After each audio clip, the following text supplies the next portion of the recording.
que la déchéance du bureau Mabunda a été faite essentiellement grâce aux députés du FCC.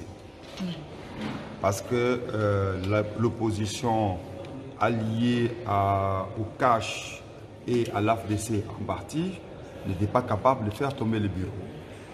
Nous prenons cela comme une sonnette d'alarme qu'au bureau de l'Assemblée nationale, il y avait des problèmes et les députés étaient en déphasage avec notre bureau.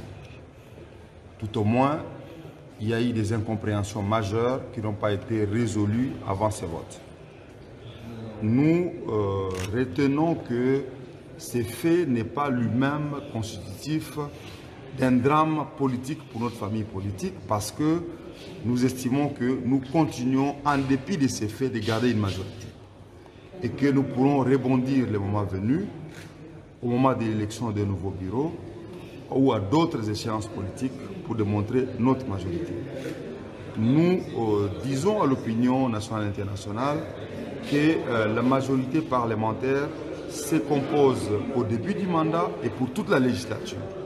Et donc, nous estimons que c'est une chose qui peut arriver en politique, que des élus ne soient pas en harmonie avec leurs dirigeants dans une chambre délibérante, mais que ce n'est pas un drame que nous puissions prendre de manière démesurée. Et donc, c'est en politique des faits qui arrivent. Nous le prenons avec sérénité et nous demandons à la famille FCC de se resserrer les coudes et d'aller de l'avant. Les avants dans le cadre de l'opposition. À quel moment devons-nous devenir opposition dès lors que la majorité est constituée au terme de notre règlement intérieur au début du mandat et pour toute la durée du mandat?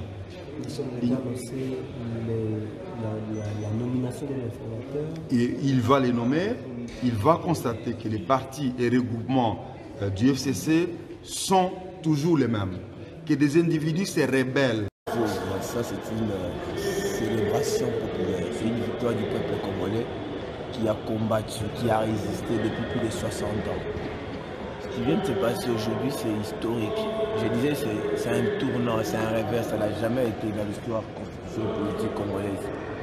Et ce que nous avons fait ressemble à la Bastille, ce qui s'est passé en France en 1789, lorsque les sans-culottes ont pu déferler l'avenue de Saint-Antoine pour investir la Bastille. Et donc c'est un acte historique, ça n'a jamais été. Nous avions dit en son temps que lorsque l'on vous désavoue par vos pairs, au-delà des 251 signatures en démocratie parlementaire, c'est une expression de désaveu. Comme nous sommes constitutionnalistes, le seul conseil que nous donnons à ceux qui sont contestés en pareille occurrence, c'est toujours de démissionner, parce que c'est délicat, la démission. Et madame s'est entêtée, elle est allée au-delà. Pour elle, cette expression de désaveu devait se confirmer dans les urnes. Ça s'est confirmé, vous avez vu, pour nous c'est le tournant de l'histoire. Donc aujourd'hui constitutionnellement, le chef de l'État est fondé juridiquement pour pouvoir nommer son informateur.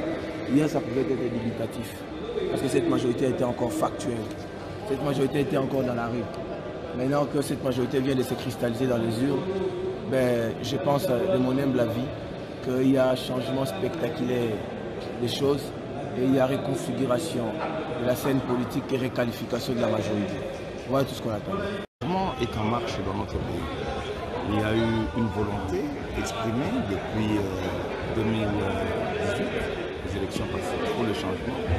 Mais je pense que ce changement a pris du temps.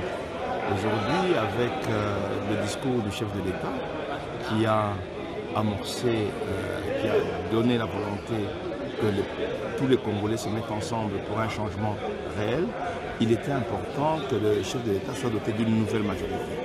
Je pense que le renversement du bureau de l'Assemblée nationale est le début de la preuve qu'il y a une nouvelle majorité qui va se constituer. C'est ce que le chef de l'État a appelé l'Union sacrée pour la nation. Donc c'est cette nouvelle majorité qui va appliquer maintenant le programme du chef de l'État. Et dans cette nouvelle majorité, il y aura toutes les grandes forces politiques et sociales pour l'intérêt du peuple congolais. C'est-à-dire, on va mettre de côté nos appartenances politiques nos couleurs politiques pour que tous les enfants de ce pays se mettent résolument au travail de manière à pouvoir redresser tant soit peu la situation économique et sociale catastrophique de notre pays. Je pense que ça, c'est le premier pas parce qu'il fallait dégager une nouvelle majorité, il fallait changer le bureau de l'Assemblée nationale pour permettre de changer la gestion même du pays. Pour certains, c'est la vengeance, c'est la haine qui a primé, qui a triomphé aujourd'hui. Non, je pense qu'il a manqué tout simplement d'humilité de la part des tenants de la majorité passée, dans la mesure où, dès lors que le chef de l'État leur avait demandé de pouvoir changer de majorité, de faire l'unité, l'union sacrée, eux-mêmes n'ont pas voulu le faire parce que dans un pays normal, le Premier ministre et probablement le bureau de l'Assemblée nationale aurait dû démissionner pour laisser les mains libres au chef de l'État afin qu'il puisse constituer une nouvelle majorité. Mais cela n'a pas été fait, donc c'est un passage, j'accepte que c'est un passage en force pour permettre de libérer le chef de l'État et lui permettre d'appliquer. Je ne voudrais pas aller dans le sens de la déchéance, mais je voudrais rappeler que nous avions eu un 19 janvier 2019 qui célèbre comme la nuit blanche. Aujourd'hui, nous avons eu le 10 décembre 2020. C'est une deuxième alternance parce que la démocratie a parlé. Il y a eu des spéculations à gauche, à droite, mais vous avez vu en toute transparence, les élus du peuple ont exprimé leur volonté. La volonté ici, ce n'est pas de vote contre notre collègue, mais c'est plutôt une volonté exprimée pour aller vers le changement, pour aller vers cette union sacrée portée par les présidents de la République. Donc, dorénavant, nous devons tous savoir que c'est l'agenda du peuple qui doit primer sur tous les autres agendas. Après, quelle est la prochaine étape?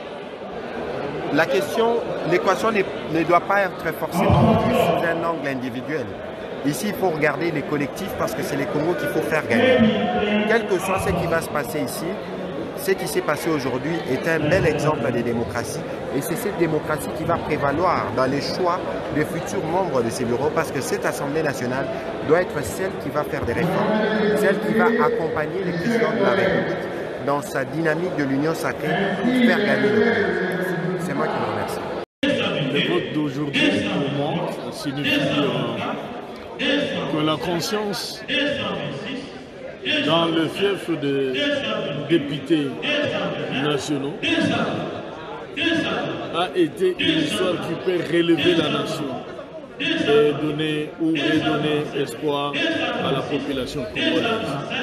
Parce que toutes les fois qu'on est dans cet hémicycle, les gens sont caporalisés, les gens ne savent pas exprimer ce que veulent pour leur pays, parce qu'il y a une ligne de conduite qui les retracée et alors ils ne savent pas réaliser qu'ils ont été élus pour représenter leur population et aussi pour défendre cette même population. Mais malheureusement, les gens sont là pour être les petits bitinda comme disent les Quinois. Ils n'ont pas l'indépendance, ils n'ont pas l'autonomie, mais ils sont toujours dépendants. Alors pour moi, ce vote d'aujourd'hui, c'est une vote sanction qui doit interpeller ceux-là qui croient que nous sommes venus ici pour servir les individus, au lieu de croire que nous sommes venus ici pour servir le peuple. Et le peuple est toujours souverain. Voilà, c'est la sanction d'aujourd'hui. Merci.